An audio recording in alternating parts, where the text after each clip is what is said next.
Bueno, continuando con nuestra serie Firmes en la certeza del Evangelio de Lucas, vamos a terminar hoy el capítulo 13 que ya vimos la semana pasada, la primera parte, la primera mitad.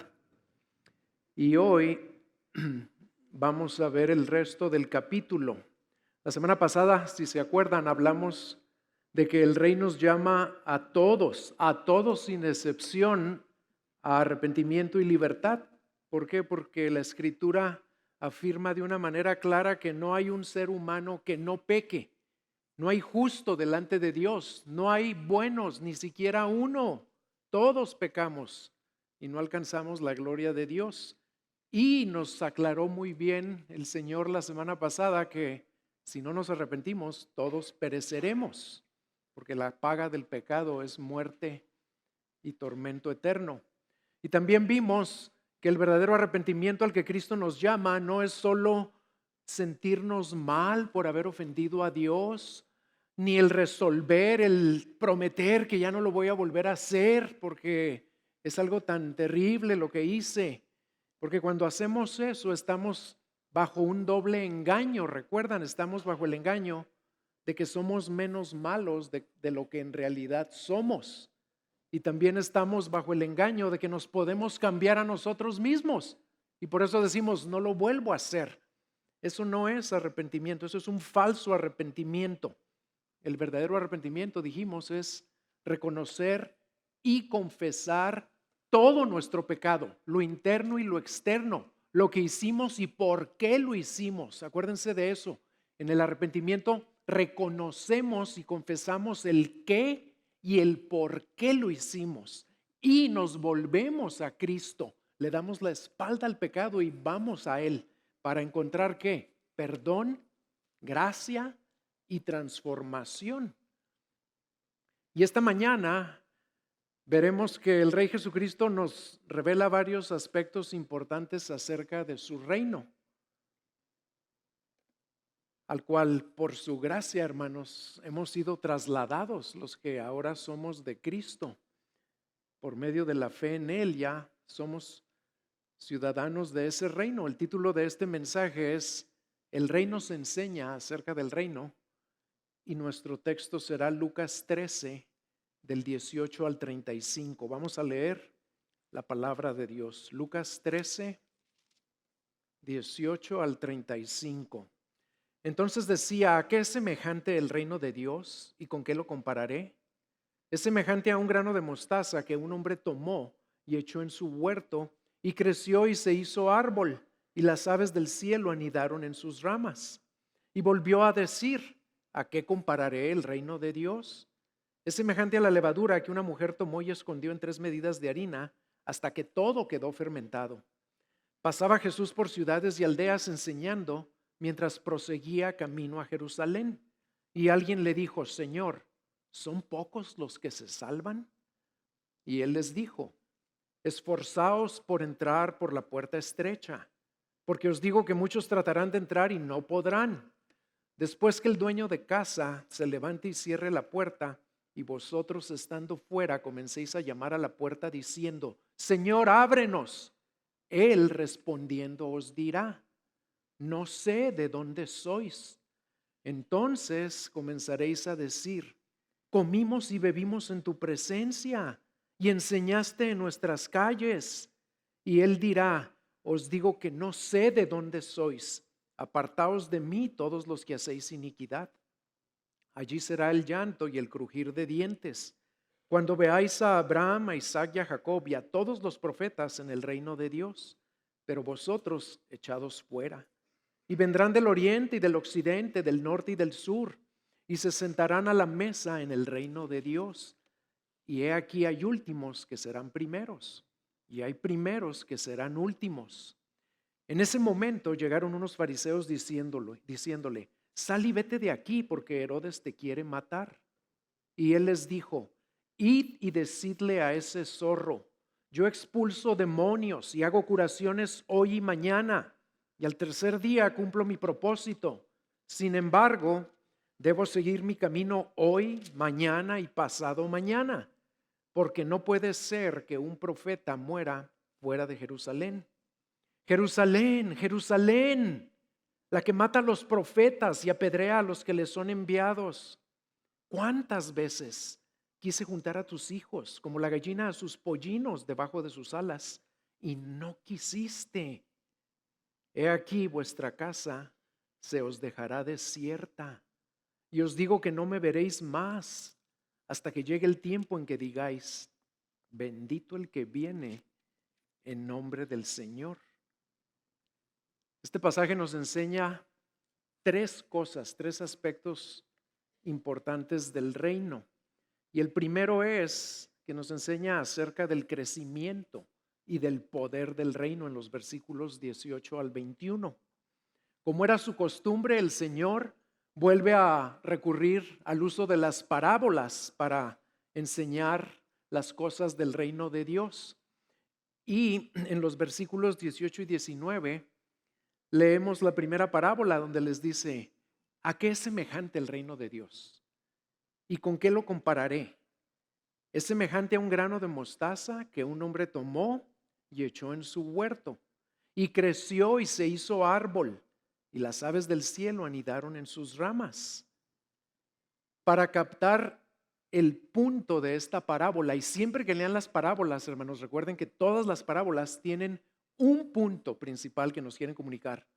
No nos quieren enseñar muchas cosas y los detalles de las parábolas no tienen significados especiales. No, toda la parábola tomada en su conjunto nos quiere comunicar una cosa. Y para captar el punto de esta parábola, les tengo que decir algo más. En aquellos días, los judíos tenían la firme expectativa de que el reino de Dios iba a llegar de repente, de una manera poderosa, portentosa, y que el Señor, el Mesías, iba a arribar y iba a derrotar a todos sus enemigos y a destruir el mal, así de una vez, de una manera muy repentina y tajante, absoluta.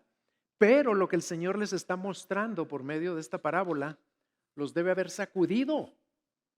¿Por qué? Porque les está diciendo que el reino de Dios no va a llegar así. Va a llegar de una manera totalmente contraria a como ellos pensaban. Va a comenzar de una manera tan pequeña, tan insignificante, que es casi imperceptible a la vista. Y les da el mejor ejemplo que les podía dar, porque exactamente así era una semilla de mostaza. Era la más pequeña de las semillas que se conocía en aquellas tierras, que era casi hasta difícil verla a simple vista. Y hay un pasaje, eso no lo dice aquí, pero eso se los digo por el pasaje paralelo de Mateo. En Mateo 13:32, ahí sí el Señor aclara que de todas las semillas es la más pequeña, pero cuando ha crecido es la mayor de las hortalizas y se hace árbol, de modo que las aves del cielo vienen y anidan en sus ramas.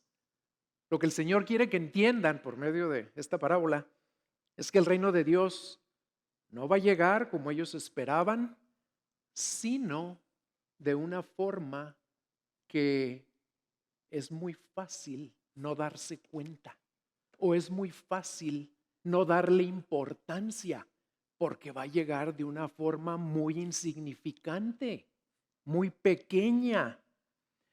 Y así fue como ocurrió, porque hemos estado estudiando Lucas desde el principio y recuerden que Lucas nos narra todo lo que pasó desde antes de que el Señor naciera. Y hemos en realidad visto que todo lo relativo al nacimiento del rey, todo lo relativo a su familia, al pueblo donde nació, a sus discípulos, todo era insignificante desde el punto de vista del mundo. Lo único no insignificante eran sus enseñanzas y sus demostraciones de poder, porque demostró tener poder y autoridad sobre todo, sobre enfermedades, sobre demonios, sobre la naturaleza y hasta sobre la muerte. Pero aún habiendo visto esas demostraciones de poder, Los judíos no lo captaban. Ellos seguían sin entenderlo, a pesar de que el Señor ya se los había dicho en pasajes como Lucas 11:20, que ya lo vimos. Recuerden lo que les dijo ahí, Lucas 11:20. Les dijo, cuando lo acusaban de que él echaba fuera los demonios por Belcebú, les dijo, pero si yo por el dedo de Dios echo fuera los demonios, entonces el reino de Dios ha llegado a vosotros. Y por eso les vuelve a explicar que así como la semilla de mostaza es la más pequeña de todas y que llega a crecer tanto que se vuelve un árbol donde hasta las aves vienen a anidar, así el reino de Dios, que empieza de una manera tan pequeña y tan insignificante, inexorablemente, hermanos, o sea, sin que nadie lo pueda impedir, va a crecer y va a impactar toda la tierra.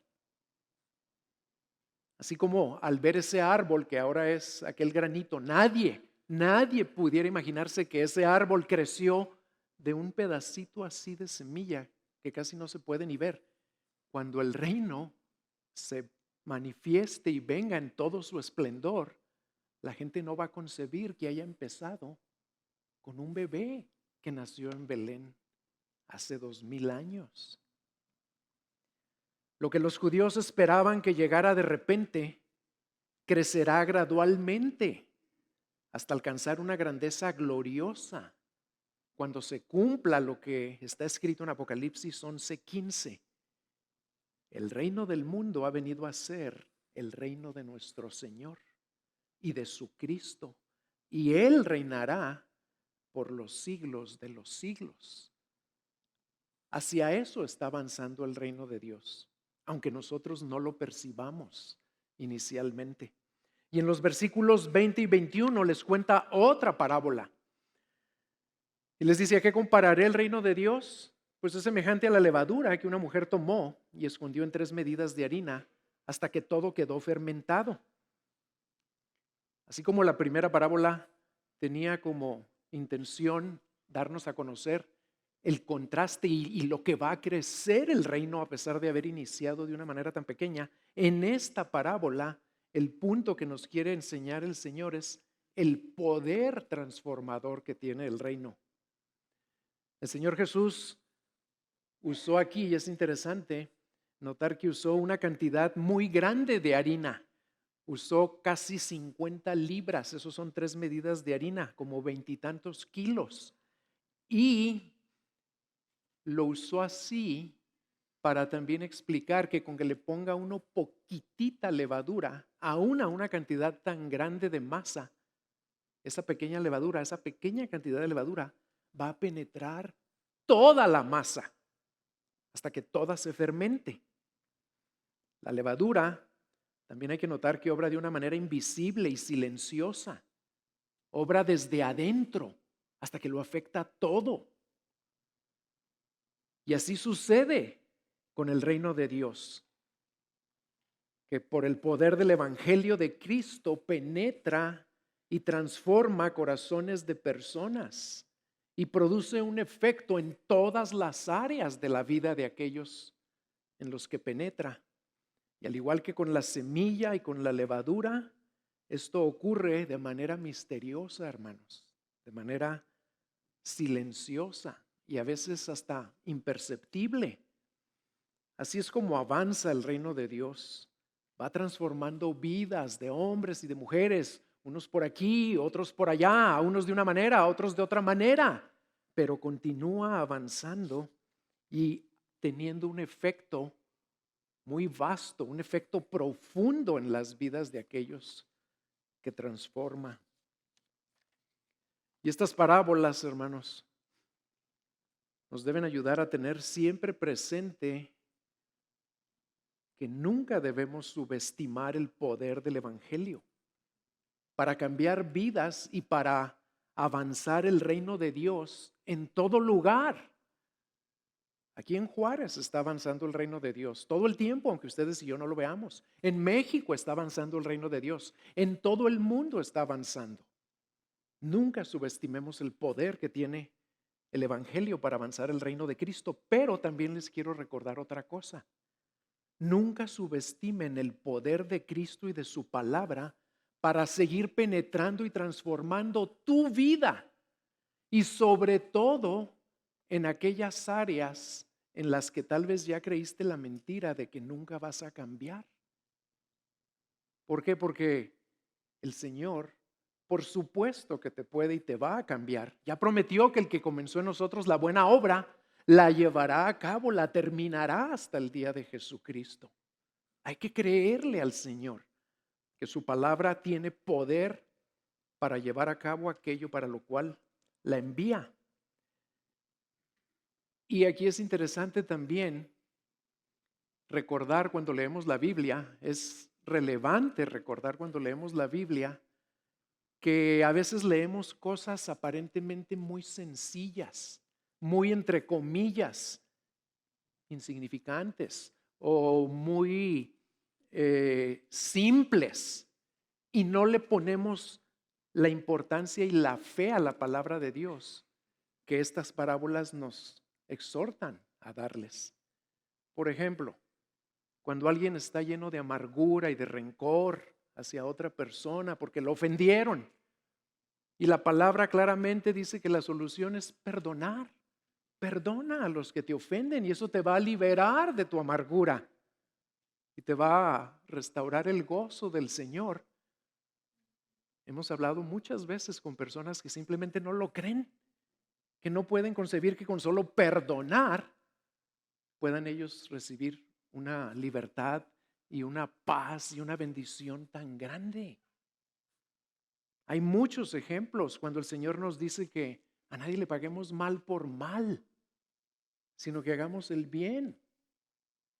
Son cosas sencillas, pero que tienen un efecto profundo, no nada más en nuestras vidas, sino en las vidas de aquellos con los cuales las ponemos por obra. Otra, muy sencilla, hermanos, cuando el Señor nos dice que no nos afanemos por nada en este mundo, por nada, y que lo único que tenemos que hacer es confiar en Él y dar, porque es más bienaventurado dar que recibir. Son verdades del reino que tal vez inicialmente nos parecen demasiado sencillas y débiles. No parece haber poder en que obedezcamos esas verdades. Pero estas parábolas nos están recordando que el reino tiene un poder mucho más grande de lo que alcanzamos a captar. Así que no lo perdamos nunca de vista. Y la segunda cosa que nos enseña aquí el rey acerca de su reino es en cuanto a la entrada al reino. Esta sección empieza diciéndonos que el Señor pasaba por ciudades y aldeas, y parece que en esta parte de su ministerio se encontraba en la región de Perea, y iba enseñando mientras proseguía camino a Jerusalén. Y alguien le dijo: Señor, ¿son pocos los que se salvan? Y aquí hay algo de ironía en esta pregunta, y sobre todo, ¿saben en qué veo la ironía?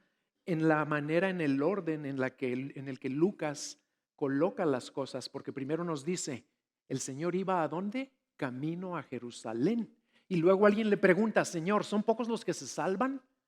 La ironía está en que el que preguntó tal vez no tenía la menor idea de que el Señor iba camino a Jerusalén a morir para que se pudiera salvar él y todos los que en él creyeran.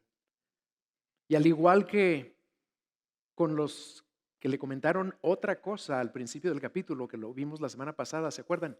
Al igual que con los galileos que vinieron a él y le dijeron que Pilato había matado a esos pobres galileos y había mezclado su sangre con la de los sacrificios.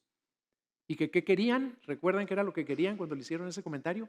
Querían que el Señor les dijera: no, pero ustedes son muy buenos, no se preocupen, a ustedes esas calamidades no les van a pasar. Bueno, aquí también en esta pregunta hay gato encerrado, como decimos. ¿Por qué? Porque la actitud con la que le hicieron la pregunta era una actitud presuntuosa, era una actitud autocomplaciente. ¿Por qué? Porque estos judíos tenían otra creencia, así como creían que a ellos no les iban a pasar calamidades terribles porque ellos eran moralmente mejores que aquellos pecadores que sufrían esas tragedias.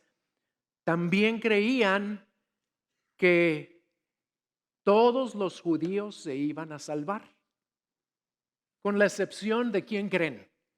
De los recaudadores de impuestos, como Zaqueo, y tal vez de las prostitutas, de los peores criminales y de los más viles pecadores. Ellos estaban seguros de que todos los judíos se iban a salvar, menos esos. Y de hecho, uno de los manuales religiosos más respetados del pueblo judío, el Mishnah, se los decía, pero no era palabra de Dios, era un manual que ellos habían preparado. Y fíjense lo que le pusieron ahí al manual. En una sección dice: todos los israelitas tienen parte en el mundo venidero, pues está escrito: tu pueblo también serán todos justos. Ellos heredarán la tierra para siempre, la rama que yo planté, la obra de mis manos, para que yo pueda ser glorificado. El problema es que cuando leían esto, pues sí, yo creo que les encantaba y se emocionaban, pero no lo comparaban con la palabra de Dios, con lo que leímos la semana pasada, que ellos ya tenían ahí, el Salmo 14, donde dice que no hay buenos, no hay justos. Y tristemente le creían más a estos otros escritos que a la palabra de Dios. Y al oír la pregunta, todos esperaban que el Señor les confirmara esa creencia, que sí, los judíos todos van a entrar a la gloria eterna, salvo aquellos que cometieron pecados terribles como Coré o como Absalón, el hijo de David, que se rebeló contra su propio padre. Y también pensaban, ¿saben qué pensaban además de que todos los judíos se iban a salvar? Que todos los gentiles como ustedes y como yo nos íbamos a quedar fuera del reino. Salvo, también ahí permitían unas cuantas excepciones, salvo unos cuantos gentiles que imitaron el ejemplo de Rahab, aquella que escondió a los espías, y el ejemplo de Ruth, que le dijo a Noemí: tu pueblo será mi pueblo y tu Dios será mi Dios. Un que otro gentil, tal vez decían ellos, se va a salvar porque se convirtieron al Dios de Israel. Y lo que esperaban era que el Señor les confirmara todo eso. Pero tal como lo había hecho el Señor con los judíos al principio del capítulo, aquí no les contestó lo que querían oír otra vez, sino les contestó con la verdad que necesitaban oír y que necesitaban creer. Y de hecho nunca les contestó la pregunta de una manera directa. El Señor era impredecible en lo que te iba a decir. Y en lugar de contestarles, fíjese lo que les da un mandamiento. En el versículo 24, y les da la razón para obedecer ese mandamiento. Les dice: esforzaos por entrar por la puerta estrecha, porque os digo que muchos tratarán de entrar y no podrán. Y ni siquiera se preocupa por mencionar números, cuántos, pocos, muchos, quiénes. No, les da a entender, eso no es lo importante. Lo importante es que tú y todos los que me oyen se cercioren y se esfuercen por entrar de la única manera en la que se puede entrar al reino. Los judíos se sentían tan seguros de que entrarían al reino porque eran parte de la comunidad del pacto que Dios había hecho con Moisés y con Abraham, porque tenían la ley, tenían los profetas, tenían el templo ahí entre ellos. Y su salvación la daban por hecho. Pero el Señor les responde con la única verdad que los puede librar de esa presunción. Porque el presumir que tienes la salvación, cuando en realidad no la tienes, es una presunción fatal. Fatal, porque te va a conducir a la perdición eterna. Y por eso el Señor les dice la verdad. Y desgraciadamente en nuestros días también hay personas que creen que se van a salvar y van a entrar al reino por las razones equivocadas. Ahorita voy a hablar un poco más de eso.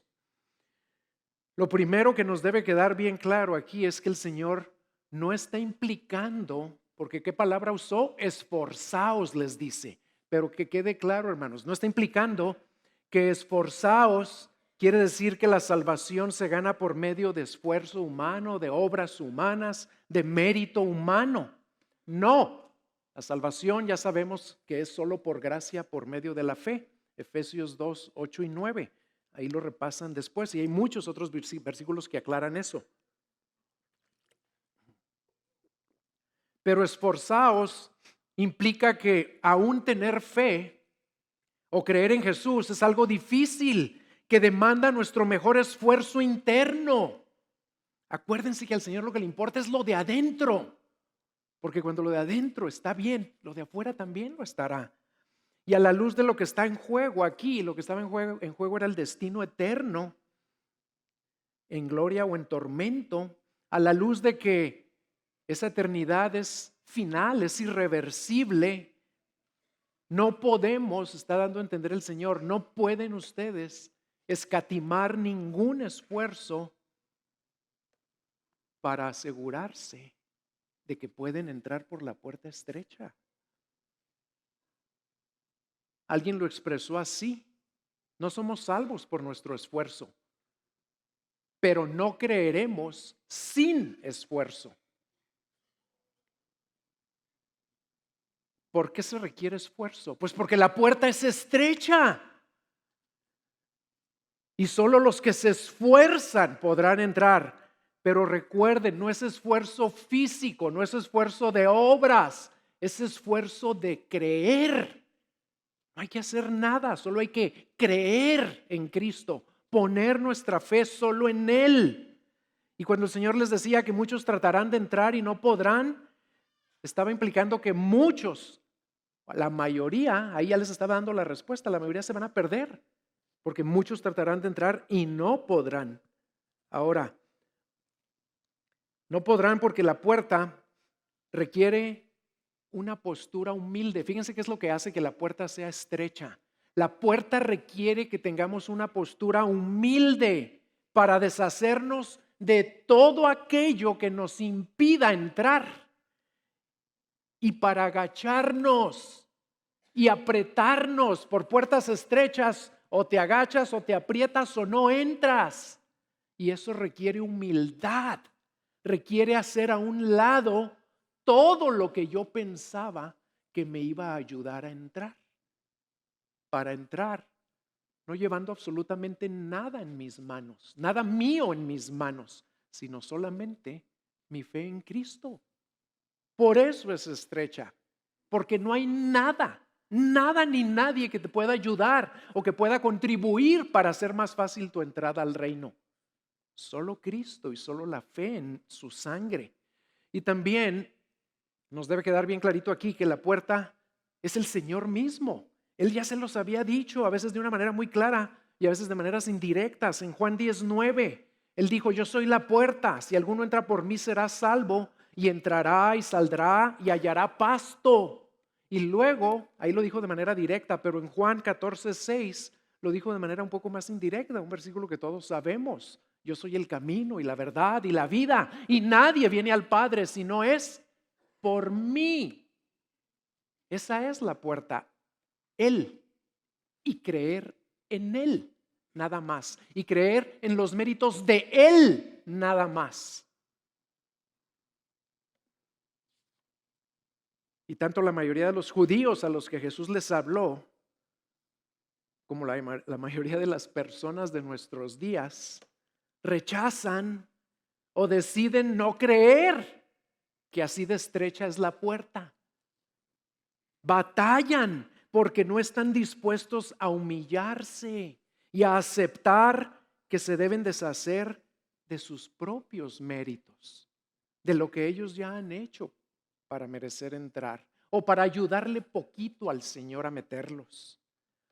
Batallan para despojarse de cualquier cosa que ellos piensan que les da mérito o les gana puntos con Dios, y batallan para aceptar únicamente y exclusivamente que los méritos de Cristo es lo único que los puede meter. Solo aquellos que se esfuercen con todo su ser, porque eso es lo que se requiere internamente para deshacerse, para despojarse de todo lo que les impida poner su fe en Cristo, podrán entrar por esa puerta estrecha. Porque solo aquellos que hacen eso, realmente creen la gloriosa y tajante verdad que nos da Hechos 4:12. Y en ningún otro hay salvación, porque no hay otro nombre bajo el cielo dado a los hombres en el cual podamos ser salvos. Y ese nombre es el nombre de Jesucristo. Y aquí les voy a contar una situación que me pasó hace algunos años que ilustra de una manera muy clara lo que les estoy diciendo. De una persona a la cual respeto muchísimo, a la cual le tengo un gran aprecio y una gran admiración. Es una persona que estudió en una de las mejores universidades del mundo, muy preparada. Es una persona que realmente ayuda a sus semejantes. Es una persona comprometida con su comunidad, que tiene muchas cualidades y muchas virtudes. Es una persona extraordinaria desde muchos puntos de vista. Y cuando estaba la violencia aquí en Juárez, yo lo invité para hablarle de la puerta estrecha, para hablarle de Cristo, que era el único que lo podía salvar, por más buena persona que él fuera. Y nada más una vez me escuchó. La segunda vez ya no quiso venir a escuchar de Cristo. Y fíjense qué fue lo que me dijo, porque lo apunté, lo anoté, y aún oro por él y tengo la esperanza de que algún día Dios me dé la oportunidad de volverle a hablar de la gracia de Cristo y del amor de Cristo. Fíjense lo que me dijo. Me dijo: no estimes que mi falta de fe es un acto de soberbia, porque la fe que se requiere para creer lo que tú me dices también requiere que yo haga a un lado la razón. ¿Y qué me estaba dando a entender? Que él le daba más importancia a su razón, a lo que él pensaba, a sus conclusiones, que a lo que dice Cristo en su palabra. Y luego me dijo: estoy obligado a pensar que un Dios infinitamente justo me va a evaluar por la totalidad de mis acciones y no solo en base a si creí en algo o no. ¿Se fijan qué claro? Es un ejemplo perfecto de que no pueden entrar muchos por esta puerta porque no se pueden deshacer de sus ideas en cuanto a cómo es Dios y cómo los va a juzgar Dios, y están convencidos de que Dios va a tomar en cuenta sus buenas acciones. Espero que aquí no hayamos personas que pensamos así. Y luego en los versículos 25 al 27, el Señor Jesús les hace otra advertencia para ayudarlos a responder a esa exhortación de que se esfuercen por creer lo único que deben creer para entrar. Y les dice: después que el dueño de la casa se levante y cierre la puerta, y vosotros estando fuera comencéis a llamar a la puerta diciendo: Señor, ábrenos. Él respondiendo les dirá: no sé de dónde sois. Entonces comenzarán a decir: pero comimos y bebimos en tu presencia, Señor, y enseñaste en nuestras calles. Y él dirá: os digo que no sé de dónde sois. Apartaos de mí, todos los que hacéis iniquidad. Aquí la advertencia que está dando el Señor, y que se las hace no nada más a ellos, hermanos, sino también a nosotros, es que el tiempo en que la puerta de acceso al reino estará abierta tiene un límite. La oferta de salvación no siempre estará disponible, porque viene un día en que el dueño de la casa se levantará y la cerrará. Y será demasiado tarde para querer entrar cuando ese día llegue. Por eso, en un versículo que les mencioné la semana pasada, en cuanto al arrepentimiento, que es: abandone el impío su camino y vuélvase al Señor. Isaías 55:7. ¿Saben qué dice Isaías 55:6, el anterior?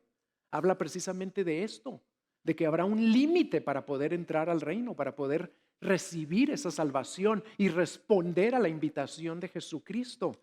En Isaías 55:6, el profeta dice: buscad al Señor mientras puede ser hallado.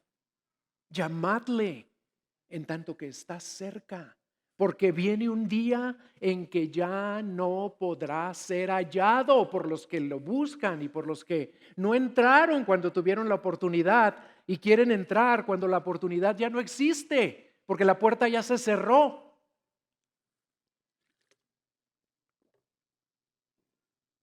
¿Saben qué es lo que cierra la puerta? O la muerte física o el regreso de Jesucristo. Y ninguna de esas dos cosas sabemos cuándo va a pasar.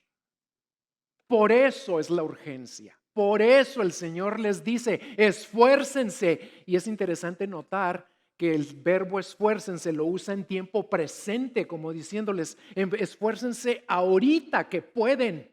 Porque cuando ellos quisieron entrar, estaba en tiempo futuro. Como que decían, no, pues ahorita no, voy a tratar de entrar, pero después, cuando realmente crea que ya es importante.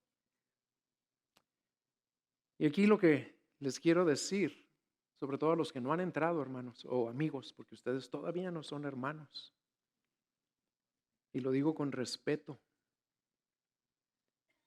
que si tú estás vivo y me estás escuchando, la buena noticia es que la puerta todavía está abierta para ti. Todavía puedes entrar el día de hoy, porque estás escuchando estas buenas nuevas y Cristo te está llamando a responder y a poner toda tu fe en Él. Te está llamando a venir a Él en arrepentimiento. Y aquí aprovecho para aclarar algo que nos debe quedar claro estas 2 semanas que hemos estado hablando del arrepentimiento y de esta fe en Cristo que es la puerta estrecha. El arrepentimiento y la fe, hermanos, siempre van de la mano, son inseparables. No puede haber verdadera fe en Cristo sin arrepentimiento. Nadie puede decir, yo creo en Cristo con todo mi ser, ya puse toda mi fe en Él. Él es el único que me puede dar perdón y vida eterna y que no se arrepienta, que no se vuelva a Él. Y tampoco puede haber alguien que diga, ya le di la espalda a mi pecado, ya me arrepentí, ya realmente no quiero vivir como antes, y que no vaya a Cristo. Porque si va alguien más, pues no es fe salvadora. La fe salvadora y el arrepentimiento son inseparables. No puede haber uno sin el otro. Y a eso es a lo que nos está llamando el Señor por medio de todo este capítulo 13 de Lucas. Noten que los que no podrán entrar le dan sus argumentos al Señor, como que le ruegan que los deje entrar cuando ya es demasiado tarde. ¿Y qué le dicen? Le dicen, comimos y bebimos en tu presencia, Señor, y enseñaste en nuestras calles. Ellos vivieron y murieron bajo el engaño de pensar que con haber estado cerca de Cristo y solamente con haber escuchado sus enseñanzas, con eso era suficiente. Pero en realidad nunca hubo en ellos lo que acabo de decir, fe y arrepentimiento genuinos. Nunca tuvieron una relación personal con Cristo. Nunca le entregaron sus vidas al Rey. Simplemente estuvieron cerca de Él y a lo mejor hasta se sentaron en la misma mesa, porque el Señor lo invitaban hasta a sus enemigos a cenar. Y de seguro escucharon sus enseñanzas y es curioso y me dio curiosidad ver que dijeron que escucharon sus enseñanzas, pero no en la sinagoga o en sus casas, sino en las calles, porque el Señor escuchaba en las calles. ¿Se fijan lo engañados que podemos llegar a estar? Estar ante el Dios Todopoderoso, el juez del universo, y decirle que nos deje entrar porque estuvimos sentados a comer y a beber cerca de Él y porque escuchamos lo que Él dijo en algún lugar. Eso es totalmente absurdo. Nunca entendieron que lo que el Señor esperaba no era un contacto externo, Él lo que esperaba era una respuesta interna, una entrega del corazón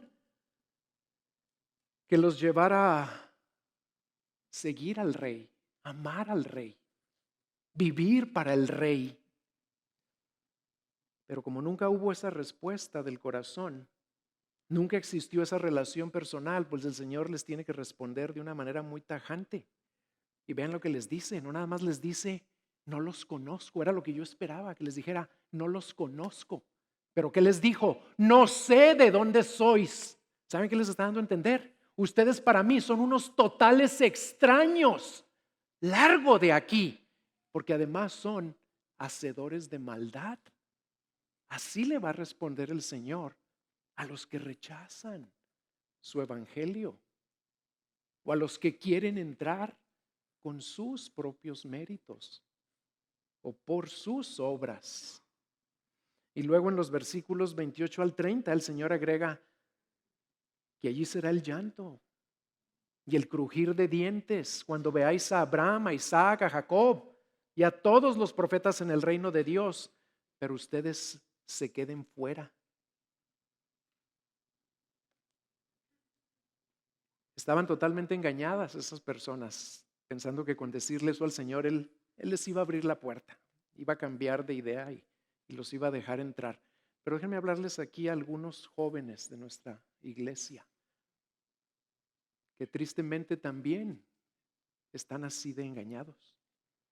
¿Y saben por qué? Porque han crecido en la iglesia, han crecido en el seno de una familia cristiana, se han sentado con muchos otros hombres y mujeres que son hermanos en la fe de sus padres y que les han compartido las buenas nuevas, que les han modelado el amor de Cristo y han escuchado el evangelio hasta el cansancio, tal vez todos los domingos de tu vida, porque tus papás te hacen venir con ellos. Pero eso no es suficiente. Todavía estás fuera y te quedarás fuera si no respondes con arrepentimiento genuino y con fe en Cristo para entregarle tu vida. Y no nada más a los jóvenes me quiero dirigir. ¿Saben que nos da mucha tristeza? Mucha tristeza, nos parte el corazón ver a personas que ya no están jóvenes, ya están maduritos y que tienen años viniendo a la iglesia, pero no se ve un cambio en sus vidas. No se ve el efecto de la levadura del evangelio en ellos. No se ve lo que acabamos de aprender de esas parábolas, que el evangelio de Cristo, el poder del evangelio ya penetró en sus vidas y los está transformando poco a poquito, porque siguen viviendo exactamente igual. Si tú eres uno de ellos, arrepiéntete hoy. Ya no te esperes, entrégale tu vida a Cristo y no pienses que por venir a la iglesia por tantos años, por leer la Biblia de vez en cuando, por ir al grupo de casa, vas a poder entrar.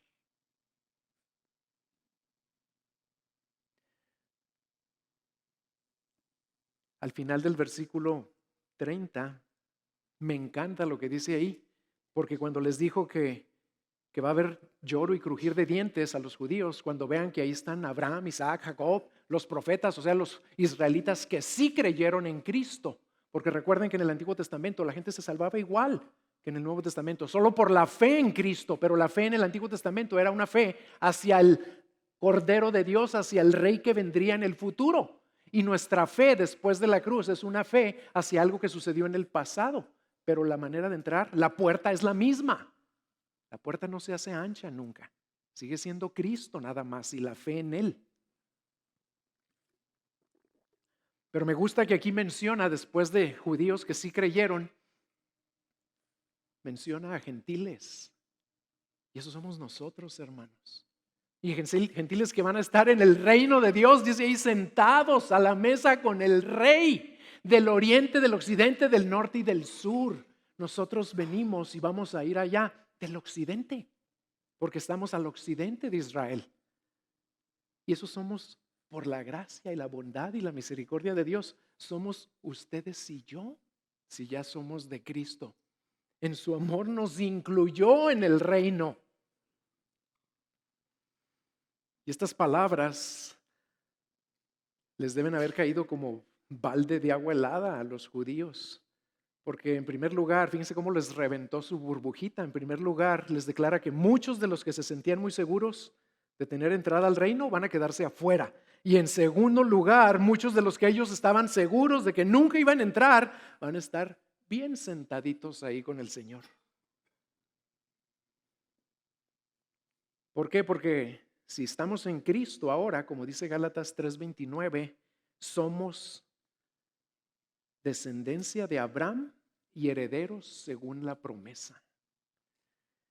Y por eso es que los judíos que se queden fuera no solo van a tener dolor, el llanto ahí, sino que van a crujir los dientes en frustración y en rabia al ver que en el reino de Dios ha ocurrido una inversión del orden que ellos esperaban. Muchos gentiles serán los primeros en sentarse y muchos judíos serán de los últimos. Y la tercera cosa que nos enseña este pasaje es que habrá oposición y rechazo hacia el reino. Es triste ver en esta última parte del capítulo, es triste ver que ocurría esto en aquellos días y le ocurría al Señor Jesucristo en persona. Era el rey predicando las buenas nuevas del reino y muchos lo rechazaban, muchos lo ignoraban y tristemente eso sigue ocurriendo en nuestros días. A pesar de que el mensaje que les traía era el mensaje de buenas nuevas, de las promesas más maravillosas y de los beneficios más gloriosos. Vean lo que ocurrió ahí al final, en versículos 31 al 33. En ese momento, cuando él estaba hablando de todas estas cosas, llegaron unos fariseos. Sal y vete, le dijeron, vete de aquí porque Herodes te quiere matar. Y él les dijo, vayan y díganle a ese zorro, yo expulso demonios y hago curaciones hoy y mañana, y al tercer día cumplo mi propósito. Sin embargo, debo seguir mi camino hoy, mañana y pasado mañana, porque no puede ser que un profeta muera fuera de Jerusalén. En primer lugar, esto es raro, ¿saben por qué? Porque uno no esperaría ver a sus acérrimos enemigos ayudándolo o preocupándose por él, echándole una manita ahí, diciéndole lo que quería hacer Herodes con él. Pero no crean que los fariseos aquí se volvieron buena onda, no. Lo que pasó fue que en realidad buscaban infundir temor en el Señor. Querían que le diera miedo lo que le estaban diciendo para que se fuera de ahí y se fuera a Jerusalén, donde los fariseos y los sumos sacerdotes y los escribas, que eran los que conformaban el Sanedrín, lo pudieran trampar en algo que dijera, porque ya andaban detrás de él desde hacía mucho tiempo. Entonces esto era lo que en realidad querían. Y el Señor le llama zorro a Herodes porque era la manera de referirse a una persona mañosa, engañosa, a un bribón, a alguien que era un bueno para nada, así les decían. Y Herodes es la única persona a la que el Señor trató con desprecio en todo lo que leemos en la Biblia. Pero recuerden que si el Señor lo trató así y se refirió a él de esa manera, es porque el Señor también era profeta y estaba hablando las palabras de Dios y diciéndole sus verdades a Herodes. El Señor no pecó cuando dijo eso. Y con el mensaje que le manda Herodes, lo que da a entender es que sigue firme llevando a cabo su ministerio. Y les da a entender que lo va a llevar a cabo hasta el fin, hasta cumplir su misión y nada ni nadie podrá detenerlo, aun si lo amenaza de muerte un rey como ese. ¿Por qué? Porque sí va a morir, pero su agenda no la dicta Herodes, su agenda la dicta Dios. Y no va a morir en territorio de Herodes ni cuando Herodes quiera, va a morir cuando Dios lo dijera y en Jerusalén, porque para allá iba. Aquí vemos la valentía de nuestro Señor al verlo avanzar firme y decidido, sabiendo que Él mismo era el Cordero que pronto iba a ser sacrificado. Y también vemos su extraordinaria compasión, su cuidado por los demás, pues va camino a su muerte, hermanos. Pero vean que sigue echando fuera demonios y sanando enfermos y enseñando acerca del reino de Dios. y lo hace con compasión y ternura. Y también lo hace estando totalmente consciente de lo que le esperaba en Jerusalén.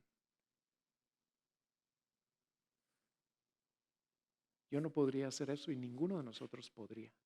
Saber que vamos rumbo a la muerte más cruel y horrible y espantosa que el ser humano haya podido inventar y estarnos deteniendo para ayudar a todo el que se acercara a pedir ayuda.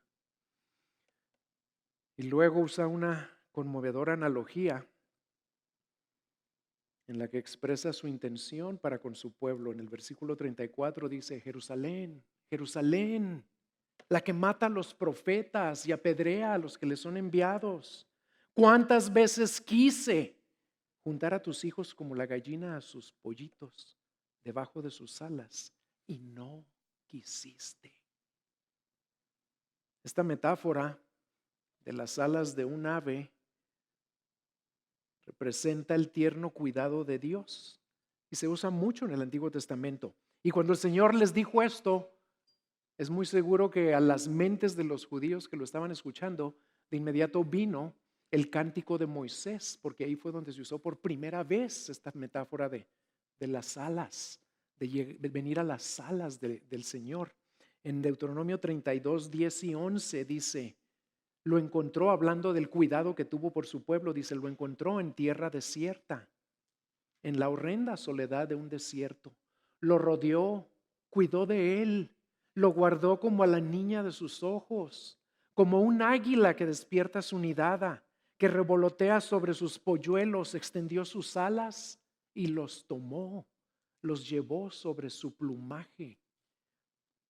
Y en los salmos se usa muchísimas veces, muchísimas. Les voy a dar nada más dos para que ustedes los lean después, no los voy a leer. El Salmo 36, 7, donde dice: cuán preciosa, oh Dios, es tu misericordia, por eso los hijos de los hombres se amparan bajo la sombra de tus alas. El Salmo 91, 4, donde dice: con sus plumas te cubrirá y debajo de sus alas estarás seguro. Y se menciona muchas veces a través de los salmos.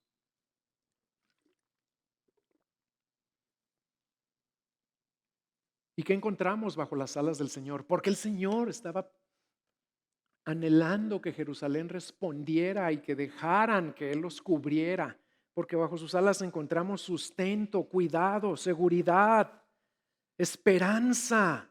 Y eso es lo que el Señor anhelaba brindar a los necesitados de Jerusalén. ¿Y saben qué es lo más hermoso? Eso es lo que anhela brindar a los necesitados de nuestros días también. Si tú sabes que estás espiritualmente débil, desamparado, inseguro, ven a Cristo hoy mismo y permite que Él te cubra con sus alas. Pero recuerda que nada más hay una manera de venir a Él: en arrepentimiento y fe, para que Cristo no te diga lo que dijo de Jerusalén. ¿Cuántas veces quise y tú no quisiste? Cuando una nación o un individuo persiste en rechazar a Dios y al Rey Jesucristo, lo que el Señor profetiza en el versículo 35 es inevitable. He aquí, vuestra casa se os deja desierta, y os digo que no me veréis más, hasta que llegue el tiempo en que digáis: bendito el que viene en nombre del Señor. Jerusalén fue arrasada y fue destruida por los romanos alrededor del año 70 después de Cristo. Y se cumplieron literalmente estas palabras de Jesucristo. De hecho, cuando en una ocasión iban entrando al templo el Señor y sus discípulos, los discípulos estaban muy impresionados con la construcción, con la grandeza del templo, con el aspecto arquitectónico. Y le dijeron: Señor, mira qué piedras. ¿Y recuerdan qué les contestó el Señor? Les dijo: ¿ven todas estas piedras? De cierto os digo que no quedará piedra sobre piedra que no sea removida.